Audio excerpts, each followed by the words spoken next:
मुझे जाने दो, तारा ने रोते हुए, डर से कांपते हुए कहा। उसकी आवाज़ में गहरी पीड़ा थी, मानो हर शब्द उसके दिल का दर्द बयां कर रहा हो।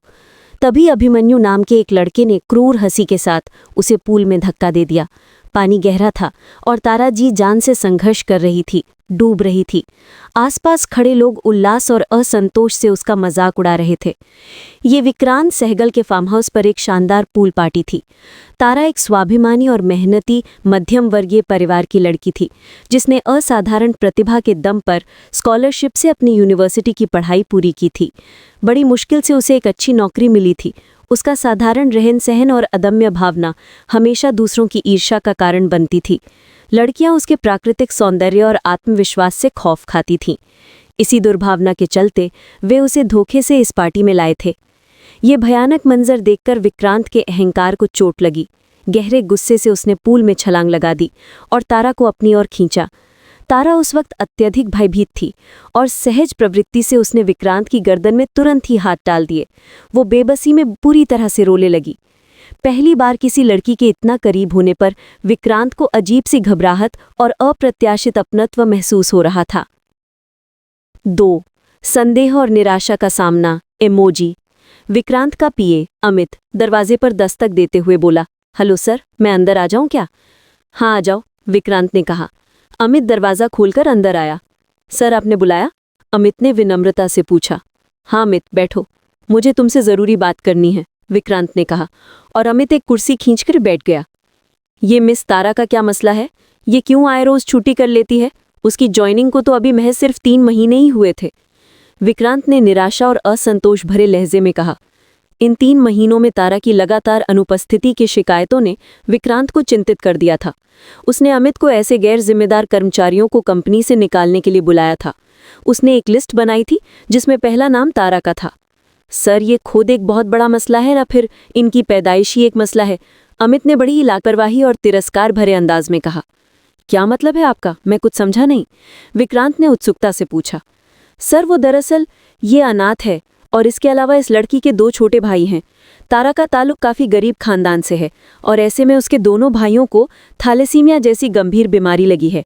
उनकी बीमारी का खर्च, किराए का घर और खाने पीने के सारे खर्चे मिस तारा के कंधों पर ही हैं। उस लड़की को कमाने के साथ साथ अपने भाइयों की देखभाल भी करनी पड़ती है, जिनकी सेहत ज़्यादातर तो खराब ही रहती है, और उसके भाई की सेहत की खराबी की वजह से ही तारा को छुट्टी करनी पड़ती है। अमित ने उदासीन भाव से तारा की मजबूरी बताई। विक्रांत ने गहरी सांस लेते हुए पूछा, तो क्या उनके घर में कोई भी नहीं है जो उनकी देखभाल कर सके, या कोई रिश्तेदार वगैरह? वो उनके भाइयों की देखभाल नहीं कर सकते क्या? अमित ने उदासी से कहा। नहीं सर, इस मामले में मिस तारा बहुत बदनसीब साबित हुई हैं। उनके बस चंद कुछ एक गिनती के ही रिश्तेदार हैं, लेकिन उन लोगों के पास बहुत पैसा है। अब जिनके पास पैसा होता है वो लोग भला गरीबों को क्यों पूछने लगे? विक्रांत ने सोचते हुए कहा। अच्छा, तो ये बात है। वो ये सब कहते हुए भी अपने मन में गहन विचारों के ताने बाने बुन रहा था। 3. अपमान का बदला और मालिक का फैसला। इमोजी। अमित ने हिम्मत जुटाकर पूछा, सर एक बात कहूं? विक्रांत ने बड़े ही राजदार अर्थात विश्वास भरे अंदाज में पूछा। हाँ अमित, कहो। आप मिस तारा को निकाल ही दें तो अच्छा है। सच कहता हूं सर, जब भी ऑफिस में आती है पूरे ऑफिस में मनहूसियत ही छा जाती है। उसकी तो शक्ल देखकर ही अजीब सी सुस्ती छा जाती है। आप उसे निकाल दें तो अच्छा है। वैसे भी काम तो इतना कुछ खास करती नहीं जितनी वो तनख्वाह ले जाती है। अमित के लहजे में घृणा थी। इस बार विक्रांत ने सख्त लहजे में कहा। अमित, मेरे ख्याल से इस कंपनी का मालिक मैं हूँ। किसको हायर करना है और किसको फायर ये डिसाइड करने के राइट्स सिर्फ मेरे पास हैं। अमित में ज़बरदस्ती अपने गुस्से को पीते हुए सिर झुकाकर कहा। जी sir, I am sorry. Miss Tara के बारे में नेक्स्ट इन्फॉर्मेशन मुझे कल तक चाहिए अमित। अगली इन्फॉर्मेशन के साथ ही मैं फैसला करूंगा। करना है, ये सारा काम मेरा है। इसमें मुझे आपकी किसी भी सलाह की ज़रूरत नहीं है। आप बस इतना करिए जो आपसे कहा जाए, और मैं दोबारा से आपके मुंह से मिस तारा या फिर किसी और भी एम्प्लॉय के बारे में कोई भी ऐसी वैसी बात आगे से सुन न लूं। अगर हम लोग मुंह में सोने का चम्मच लेकर पैदा हुए हैं तो ये हमारा कोई जादू या करिश्मा नहीं है। ये सब भगवान की मर्जी है और ये उसी का फैसला है। वो किसी को देकर आजमाता है तो किसी से लेकर आजमाता है। आप मुझे फिलहाल मिस तारा के घर का एड्रेस दे दीजिए। विक्रांत ने दबे हुए शब्दों में ही सही लेकिन अमित की अच्छी खबर ली थी, जिस पर उसका मुंह बन गया था। उसने तुरंत ही तारा का एड्रेस दिया और उसके बाद विक्रांत ने उसे वहां से जाने को कह दिया। तभी अमित झिझकते हुए बोला, सर, और बाकी के लोगों के बारे में तो? विक्रांत ने अधिकारपूर्ण ढंग से कहा, वो मैं सब देख लूंगा, आप जाइए। अब वो खुद ही लिस्ट में मौजूद लोगों के बारे में जानकारियां निकालने लगा था। मानवीयता की ओर पहला कदम। शाम को वो ऑफिस से कुछ जल्दी ही निकल आया था। उसका इरादा तारा के घर पर जाने का था। उसके दिल में गहरी इंसानियत और करुणा थी। वो एक सच्चा नेक इंसान था। इसीलिए जैसे ही उसके पास तारा का एड्रेस आया, उसने तुरंत ही उसके बारे में हर जानकारी हासिल करने की ठान ली। मोबाइल में उसने तारा के एड्रेस की लोकेशन सेट की और फिर गाड़ी को उस तरफ मोड़ लिया। तारा का घर काफी तंग गलियों में था, जिस वजह से गाड़ी अंदर नहीं जा सकती थी। इसलिए विक्रांत ने काफी दूरी पर ही अपनी गाड़ी को रोक दिया, क्योंकि आगे उसकी गाड़ी का जाना नामुमकिन था। जगह देखते ही उसने गाड़ी पार्क की और फिर उतरकर सभ्यता से कुछ फ्रूट्स वगैरह ले लिए। विक्रांत बहुत ही उच्च शिक्षित और संवेदनशील खानदान से था और मरीज के साथ किस तरह से बर्ताव करना है, वो ये बात बहुत अच्छे से जानता था। उसने अपना मोबाइल जेब में डाला और अपने दोनों हाथों में उसने लिया हुआ सामान पकड़ लिया। वो चाहता तो अपने किसी भी नौकर को आसानी से अपने साथ लेकर आ सकता था, लेकिन उसे दिखावे की कोई भी आदत बिल्कुल नहीं थी। वो अपने घर वालों की दी हुई नसीहत पर पूरी तरह से अमल करता था कि नेकी इस तरह से करो कि एक हाथ से अगर दो तो दूसरे हाथ को कभी भी मालूम भी ना हो। विक्रांत सहगल, जो कि एक टॉप और मशहूर बिजनेस टाइकून था, इस वक्त हाथों में सामान उठाए टूटी फूटी कीचड़ वाली गलियों में पैदल चला जा रहा था, सिर्फ इसलिए ताकि कल को वो ऊपर वाले के दर पर पहुंचे और वो उससे सवाल पूछे कि उस जगह मेरा बंदा बीमार था और तू जानता था, मगर फिर भी तू उसके खैरियत पूछने के लिए भी नहीं गया। वो सिर्फ और सिर्फ भगवान पर विश्वास करता था और ऊपर वाले की मर्जी की खातिर ही वो तारा के घर की तरफ जा रहा था। सिर्फ तारा ही नहीं, उसकी कंपनी में काम करने वाले मैनेजर से लेकर गार्ड और स्वीपर में से भी अगर किसी के घर में कोई परेशानी होती तो वो बिना झिझक के वहां पर पहुंच जाता था। वो अपने रिश्तेदारों और मोहल्ले वालों के साथ भी ऐसा ही सुलूक करता था। वो इतना बड़ा बिजनेसमैन था, लेकिन उसे गुरूर तो जरा भी छू कर नहीं गुजरा था। वो बहुत ही नेक इंसान था। गुस्सा भी उसे बहुत कम आता था, लेकिन हाँ, जब आता था तो फिर उसके गुस्से की कोई इंतहा नहीं होती थी और फिर तो उसके सामने कोई टिक नहीं पाता था। संघर्ष और अपमान का दृश्य। काफी देर चलने के बाद वो एक सिंगल स्टोरी यानी एक मंजिला घर के सामने पहुंचा। दरवाजा कमजोर था। विक्रांत ने दस्तक देने के लिए हाथ उठाना चाहा, लेकिन उससे पहले ही अंदर से आती हुई आवाजें सुनकर वो ठिठक गया। अंदर से आवाज आ रही थी, तारा, मुझे कुछ नहीं पता, मुझे आज के आज ही किराया चाहिए। आज 4 तारीख हो गई है। ये तुमने क्या तमाशा बनाया हुआ है? अगर यही सब कुछ करना है तो फिर मेरा घर खाली कर दो। मुझे अब ये किराए के पीछे रोज रोज इतने चक्कर नहीं लगाए जाते हैं। अंदर से किसी औरत की तेज और अहंकारी आवाज सुनाई दे रही थी। तभी तारा की आवाज आई, मौसी, प्लीज मुझे कम से कम आज का वक्त तो दे दें। अमन और रमन की वजह से आज मैं ऑफिस नहीं जा सकी। आप तो जानती हैं कि उनकी तबीयत ठीक नहीं है, इसलिए छुट्टी लेकर मैं घर पर ही थी। हाँ, मुझे पता है अच्छी तरह से कि तुम लोग बहाने बनाने में बहुत तेज हो। अब तुम बताओ कि मैं तुम्हारे किराए के लिए कब तक रुकूं? मैं भी एक इंसान, घर में सब कुछ है और फिर भी ये घर के किराए से मेरा घर चलता है। और ये मेरा घर है, कोई धर्मशाला नहीं है कि मैं जब तक मर्जी करे तुम लोगों को बिना किराए के रख लूं। आप दूसरी प्रॉपर्टीज के रेंट से हजारों रुपए कमा रही हैं। तभी तारा ने कहा, मौसी, प्लीज आप मुझसे जैसे तैसे भी बात कर लें, पर आप ये नहीं कह सकती कि हम लोग घर में इतने सारे लोग हैं तो हमें लगता है कि हम घर में इतने सारे लोग हैं, मेरा घर हम तबाह कर देंगे। तबीयत ठीक नहीं है, मैं इनको ऐसे अकेले छोड़कर नहीं जा सकती। इसी वजह से पैसे भी नहीं ला सकी। कल मैं पक्का जब ऑफिस जाऊंगी तो आपको आपका किराया लाकर दे दूंगी। उसकी आवाज़ में विनती और लाचारी थी। तभी वह औरत एक बार फिर से धमकी भरे लहजे में बोली, नहीं तारा, तुम पिछले 4-5 दिनों से यही सारे बहाने बना रही हो। ना तो तुम्हारे भाई ठीक हो रहे हैं और ना ही तुम ऑफिस जा रही हो। मुझे तो ये लग रहा है कि शायद तुम्हें तो नौकरी से भी निकाल दिया गया है और इसी वजह से तुम ऑफिस भी नहीं जा रही हो और उल्टा बहाना करके मुझे यहाँ से टालने की कोशिश कर रही हो। देखो भाई, आज तो मैं अपना किराया लेकर ही जाऊंगी। उस औरत ने बड़े ही सख्त लहजे में कहा था। तारा बोली, मौसी, ऐसी कोई बात नहीं है, मेरी नौकरी अभी भी है और मैं जब जाऊंगी तो मुझे पैसे ज़रूर मिल जाएंगे। तभी वो औरत एक बार फिर से अविश्वास जताते हुए बोली, अच्छा, अगर ऐसी बात नहीं है तो ठीक है, अभी के अभी फ़ोन करो और अपने ऑफिस वालों को कहो कि वो अभी तुरंत ही तुम्हारे अकाउंट में पैसे भेज दें। तारा कहने लगी, मौसी मेरे पास मोबाइल नहीं है। मैं कल जब अपने दोनों भाइयों को अस्पताल लेकर गई थी तो मजबूरन मुझे अपना मोबाइल बेचना पड़ा था। वो औरत एक बार फिर से क्रोधित होकर बोली, मुझे तो लगता है कि तुम बिल्कुल बेकार लड़की हो। तुम मेरा किराया आखिर कैसे दोगी? अरे इससे तो अच्छा यह है कि तुम मेरा ये घर खाली कर दो। मुझे तुमसे रोज रोज किराया मांगने के लिए नहीं आना है। देखो तुम बस अभी के अभी मेरा घर खाली कर दो, उस औरत ने हुक्म सुनाते हुए कहा। तारा कहने लगी, मौसी प्लीज़ ऐसा मत करिए। मैंने आपको कहा ना कि मैं काम पर जाऊंगी तो आपको किराया दे दूंगी। मगर वो औरत तो अपनी बात की रट्ठी लगाए हुए थी और अपनी बात के आगे और कुछ भी सुनने को तैयार ही नहीं थी। विक्रांत ने एक बार फिर से दरवाजे पे दस्तक दी, क्योंकि उसे यूं बिना इजाज़त घर के अंदर जाना बिल्कुल भी अच्छा नहीं लग रहा था। लेकिन फिर तभी उसे बर्तनों के गिरने की आवाज़ें सुनाई दी और इसीलिए वो फिर बिना दस्तक दिए तत्काल अंदर दाखिल हो गया। सामने का मंजर बहुत ही पीड़ादायक था, क्योंकि वो औरत जो कि तारा की मकान मालकिन थी, वो उसके बर्तनों को उठाकर नीचे की तरफ फेंक रही थी और तारा उसके आगे हाथ जोड़कर उसकी मिन्नतें कर रही थी। विक्रांत ने जैसे ही उस लड़की को देखा तो वो मुग्ध सा देखता ही रह गया था। लंबे घने बाल जो कि जूड़े की सूरत में गूंथे हुए थे, मगर उस औरत की धक्का मुक्की की वजह से वो खुलकर बिल्कुल हवा में बिखर गए थे।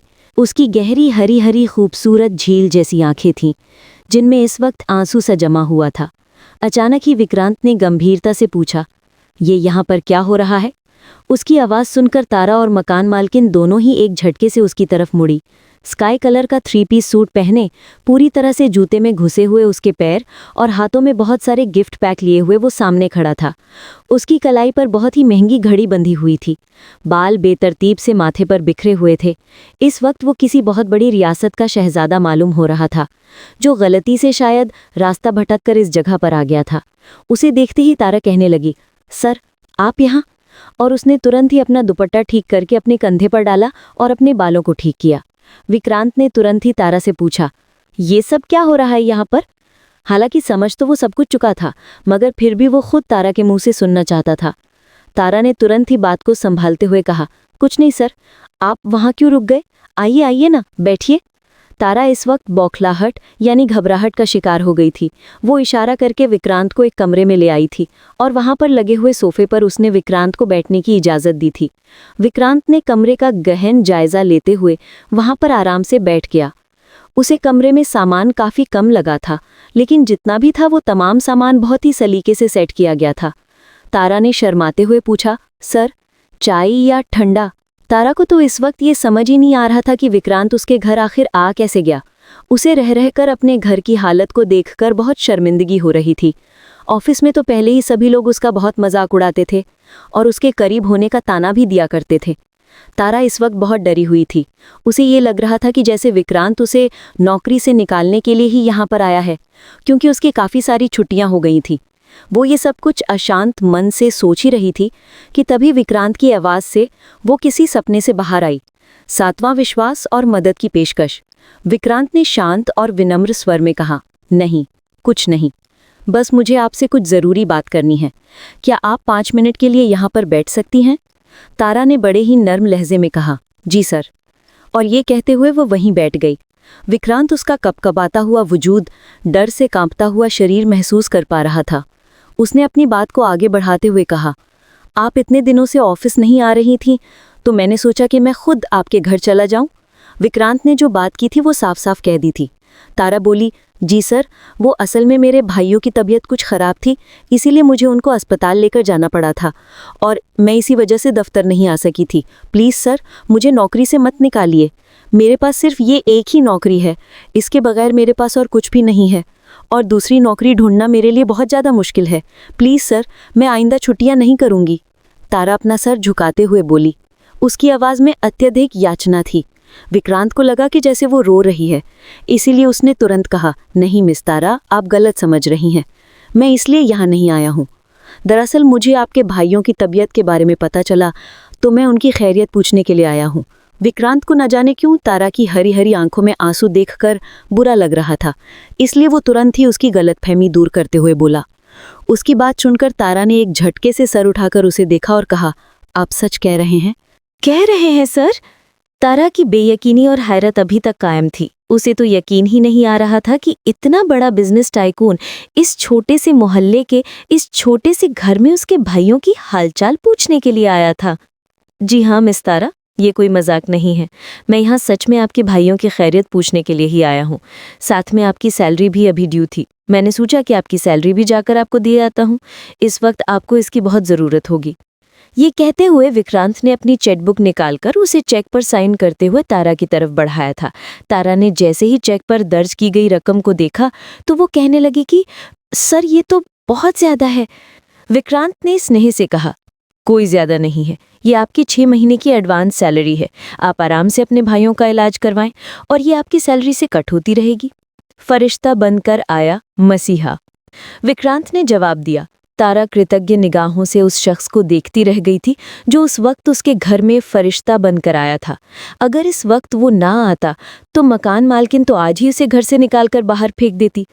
बहुत बहुत शुक्रिया सर, आप नहीं जानते आपने मुझ पर कितना बड़ा एहसान किया है, तारा ने नर्म लहजे में कहा।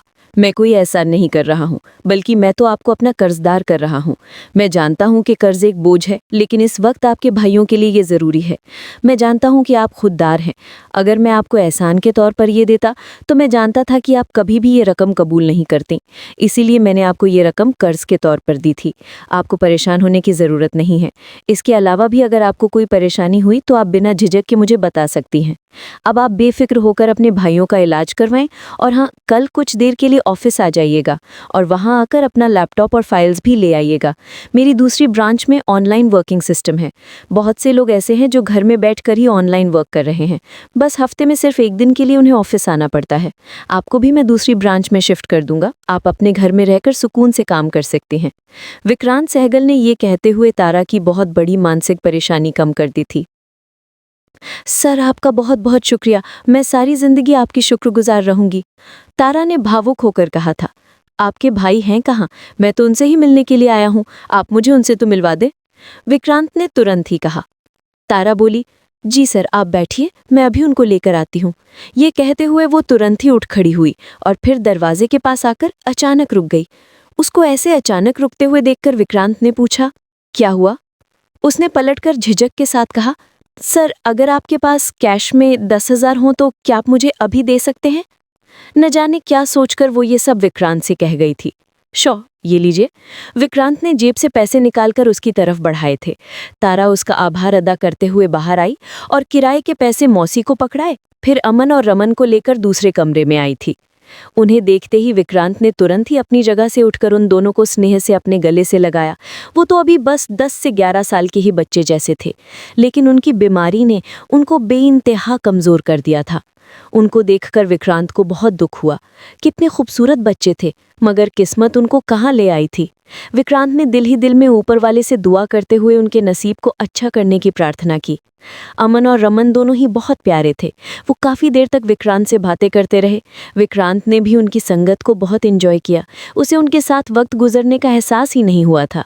तब तक तारा भी चाय नाश्ते का इंतज़ाम करके ले आई थी, जिसको उसने टेबल पर अच्छे से सजा दिया था, जिसे देखकर विक्रांत हैरान हो गया। वो कहने लगा, अरे इस सब की क्या ज़रूरत थी? आपने बिना वजह इतनी तकलीफ क्यों की? मैं तो बस जा ही रहा था। यूं ही बच्चों को कंपनी में बैठ गया था। तारा ने प्रेम से कहा, नहीं सर, इसमें तकलीफ की कोई बात नहीं। आपने मेरी इतनी मदद की है, उसके बदले में तो ये कुछ भी नहीं है। आप प्लीज़ कुछ देर बैठिए। तारा ने बड़े ही अदब से अपनी मेज़बानी निभाते हुए कहा। विक्रांत इधर खामखा शर्मिंदा हो रहा था कि उसकी वजह से तारा को ये सारी मेहनत करनी पड़ी। एक नया सवेरा और भाई का प्यार। कुछ देर बाद विक्रांत बोला, ठीक है तारा, मैं आप चलता हूँ। आपको किसी भी चीज़ की ज़रूरत हो तो मुझे ज़रूर बताइएगा, विक्रांत ने उठते हुए कहा था। तारा बोली, जी सर, एक बार फिर से आपका बहुत बहुत शुक्रिया। विक्रांत ने अमन और रमन की तरफ मुड़ते हुए कहा, ठीक है लिटिल चैंपियंस, अपना बहुत ख्याल रखना और जल्दी से ठीक हो जाओ। ऐसा कहते हुए उसने बारी बारी दोनों के गालों को थपथपाया था। आप दोबारा कब आएंगे भैया? अमन ने विक्रांत के साथ गले से लगते हुए उससे मासूमियत से पूछा, जबकि विक्रांत उसके इस तरफ से भैया कहने पर अचंभित रह गया था। वो तुरंत ही नीचे की तरफ झुका और उसने अमन के माथे को चूम लिया और कहा कि मैं जल्दी ही आऊँगा मेरे भाई। तारा ने अमन को पीछे किया। विक्रांत बाहर निकला तो उसके बाद तारा दरवाज़ा बंद करके अंदर आ गई थी। अगले रोज़ वो दफ्तर जाकर लैपटॉप और फाइल्स ले आई थी। उनके बारे में विक्रांत ने उसे सब कुछ समझा दिया था। अब उसे बहुत सुकून हो चुका था। उसका काम आसान हो गया था। वरना तो दफ्तर जाने के बाद भी उसका दिल हमेशा घर पर ही अटका रहता था। अमन और रमन हालांकि हमेशा से कोशिश करते थे कि वो तारा को तंग ना करें, मगर जब बीमारी उन्हें मजबूर कर देती तो वो ना चाहते हुए भी उसे परेशान करते थे। तारा की जान तो उनमें ही अटकी रहती थी। वो जितने घंटे भी ऑफिस में काम करती रहती, उतने घंटे वो अमन और रमन के लिए चिंतित रहती। अब भगवान का करम था कि उसे काम में आसानी हो गई थी। अगले ही रोज वो अमन और रमन को अपने साथ लेकर एक अच्छे अस्पताल में गई ताकि उनका अच्छे से इलाज करा सके।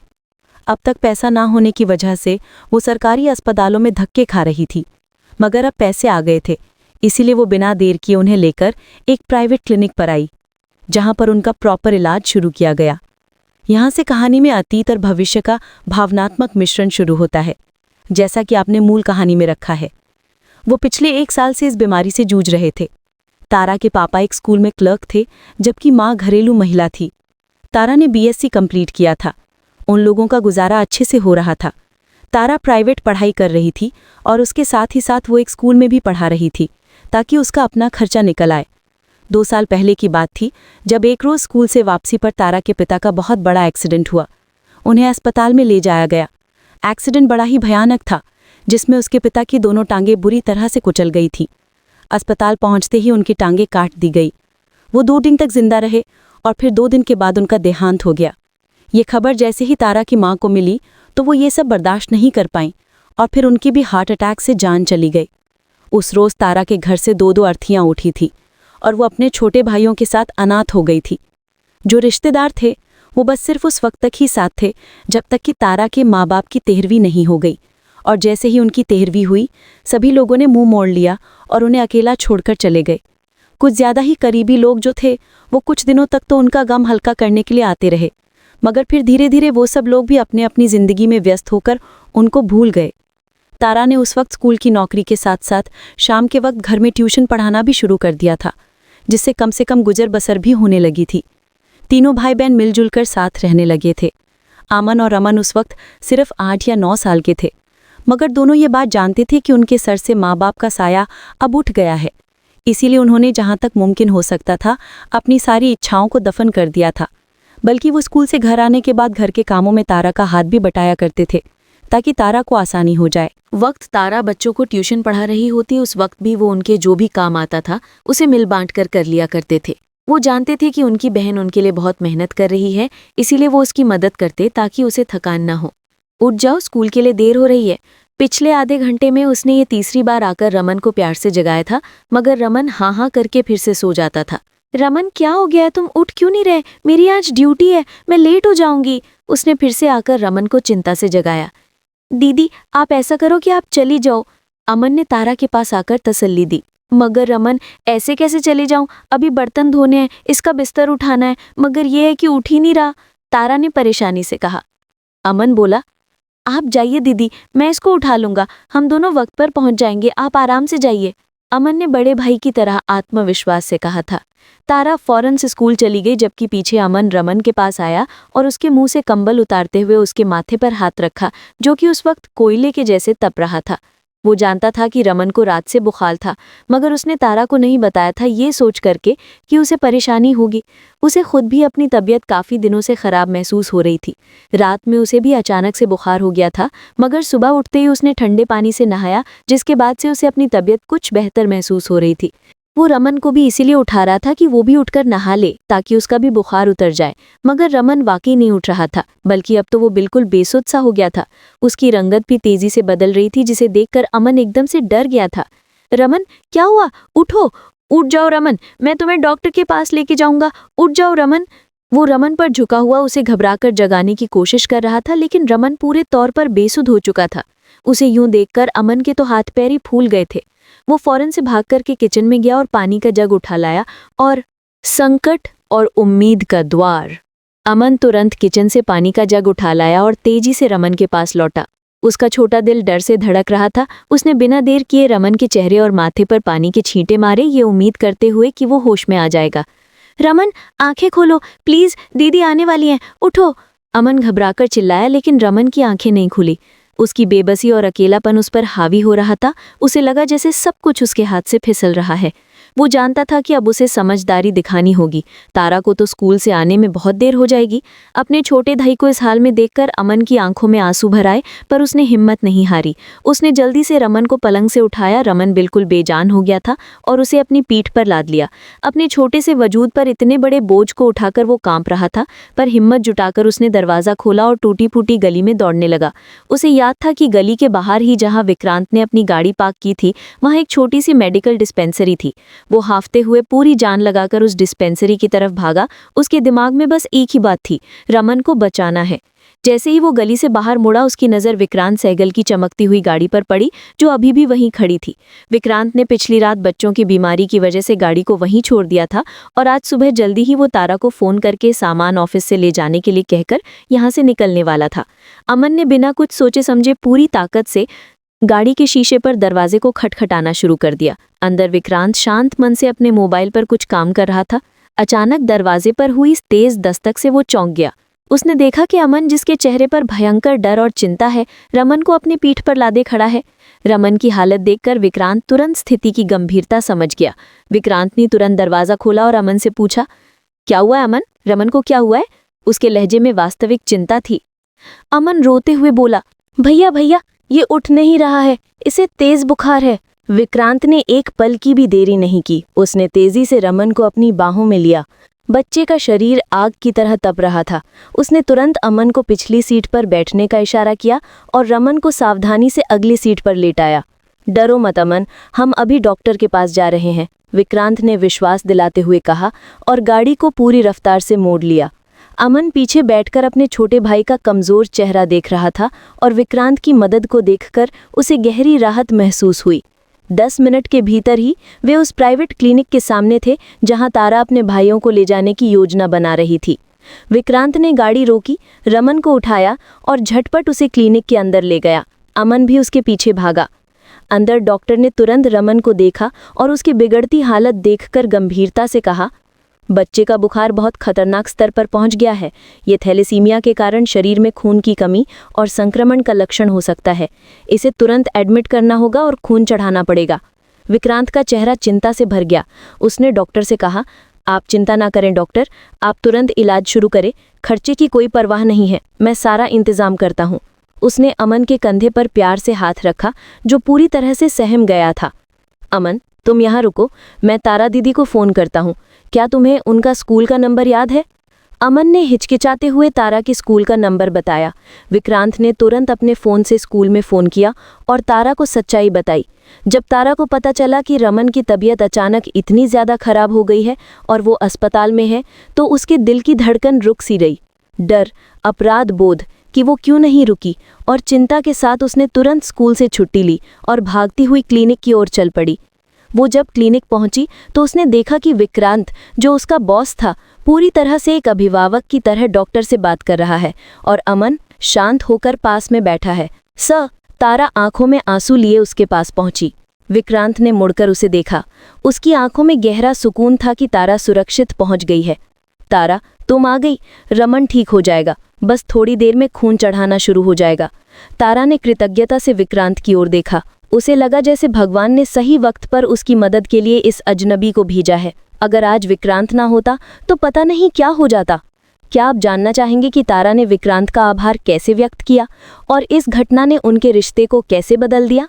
रमन के कमरे के बाहर, जहां नसों में खून चढ़ाने की प्रक्रिया शुरू हो चुकी थी, तारा और विक्रांत चुपचाप बैठे थे। अमन अब थोड़ा शांत था, लेकिन उसकी आंखें अभी भी डर से भरी थीं। तारा ने अपनी गहरी भावनाओं को नियंत्रित करने की कोशिश की। वो विक्रांत को तरफ मुड़ी। उसकी आवाज़ कृतज्ञता और भावुकता से भरी हुई थी। सर, मुझे नहीं पता मैं आपका शुक्रिया कैसे अदा करूं, तारा ने दबे हुए स्वर में कहा। आप अगर आज ना होते तो शायद मैं रमन को खो देती। उस वक्त मैं ऑफिस से आई भी नहीं थी और अमन अकेला। उसके शब्द गले में अटक गए। विक्रांत ने गहरी सहानुभूति से उसे देखा। उसने महसूस किया कि तारा सिर्फ एक कर्मचारी नहीं है, बल्कि एक संघर्षशील योद्धा है जो अकेले ही अपनी दुनिया का बोझ उठा रही है। मिस तारा, प्लीज़ आप ये सब सोचना बंद करें। मैं इंसानियत का फ़र्ज़ है और मैं नहीं चाहता कि मेरे यहाँ होने की वजह से आप कोई असहजता महसूस करें। तारा ने अपनी आंखें पोंछीं। असहजता नहीं सर, सम्मान। मैं बस ये सोच रही थी कि आप इतने बड़े बिजनेसमैन हैं, इतनी व्यस्त जिंदगी है आपकी, फिर भी आप मेरे लिए मेरे घर आए। और आज विक्रांत ने सच्चे दिल से कहा, काम और पैसा सिर्फ ज़रूरतें हैं मिस तारा, लेकिन रिश्ते और इंसानियत ज़िंदगी हैं। मेरा परिवार मुझे यही सिखा कर गया है। जब मुझे आपके संघर्ष के बारे में पता चला तो मेरे अंदर एक अजीब सी बेचैनी सी शुरू हो गई थी। आज यहाँ रमन की मदद करके मुझे ऐसा लगा जैसे मैं अपनी जिम्मेदारी पूरी कर रहा हूँ। करके मुझे जो सुकून मिला है वो शायद करोड़ों का मुनाफा कमाकर भी नहीं मिलता। इस ईमानदार और गहरे जवाब को सुनकर तारा के दिल का बर्फ पिघल गया। ऑफिस में उसने विक्रांत की जो रूखी और अहंकारी छवि देखी थी वो अब उसके सामने खड़े संवेदनशील और नेक इंसान से बिल्कुल अलग थी। अमन जो पास में बैठा था उसने मासूमियत से विक्रांत की जैकेट का कोना पकड़ा। भैया आप बहुत अच्छे हो, दीदी हमेशा कहती हैं कि भगवान अच्छे लोगों को ही तकलीफों से बचाता है। विक्रांत का चेहरा मुस्कान से खिल उठा। ये भैया शब्द उसके गुरूर को नहीं बल्कि उसके अंतर्मन को छू गया था। और तुम दोनों भी बहुत अच्छे हो चैंपियंस, विक्रांत ने अमन के सिर को सहलाते हुए कहा। फिर उसने तारा की तरफ देखा। मिस तारा, जब तक रमन पूरी तरह ठीक नहीं हो जाता मैं चाहता हूं कि आप सिर्फ इन पर ध्यान दें। आपकी सैलरी का इंतजाम हो चुका है और काम के लिए मैंने आपको बता ही दिया है। आप अब बिल्कुल बेफिक्र रहें। विक्रांत की इस अटूट भरोसे और सहारे ने तारा को पहली बार सुरक्षित महसूस कराया। उसे लगा कि वो अब अकेली नहीं है। उसके कंधों पर रखा भारी बोझ थोड़ा हल्का हो गया है। उसने अपनी हरी आंखों में नवीन आशा के साथ विक्रांत को देखा। उस दिन के बाद विक्रांत रोजाना अस्पताल आता, सिर्फ 5 मिनट के लिए। वो कभी कभी दूर से ही रमन की खैरियत पूछ लेता और बच्चों के लिए कुछ खिलौने या पौष्टिक आहार छोड़ जाता। ये 5 मिनट तारा के लिए अनमोल थे। विक्रांत का ये अज्ञात अनकहा रिश्ता अब केवल एक बॉस और एम्प्लॉय का नहीं बल्कि मानवीयता, सम्मान और भरोसे का एक नया बंधन बन रहा था। तारा के मन में विक्रांत के लिए गहरा आदर और स्नेह जन्म ले चुका था। क्या आप जानना चाहेंगे कि इस नए रिश्ते की वजह से विक्रांत के जीवन में क्या बदलाव आए और ऑफिस में तारा के प्रति लोगों का नजरिया कैसे बदला?